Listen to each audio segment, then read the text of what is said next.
வார்த்தை நீதிமொழிகள் 16ஆம் அதிகாரம் 9ஆம் வசனம். மனுஷனுடைய இருதயம் அவனுடைய வழியை யோசிக்கும், அவனுடைய நடைகளை உறுதிப்படுத்துகிறவரோ கர்த்தர்.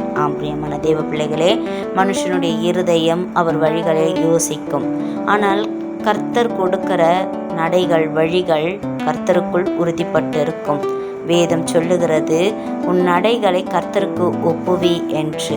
நல்ல மனுஷனுடைய நடைகள் கர்த்தரால் உறுதிப்படும் என்று வேதம் சொல்லுகிறது. வேதத்திலே எழுதப்பட்டிருக்கிறது பாருங்க.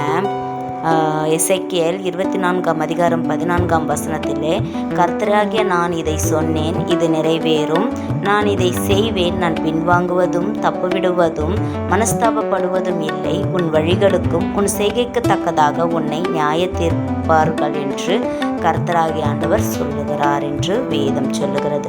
உங்கள் வழிகளை, உங்கள் செய்கைகளை, உங்கள் கிரியைகளை தேவனுக்கு ஒப்புக்கொடுங்கள்.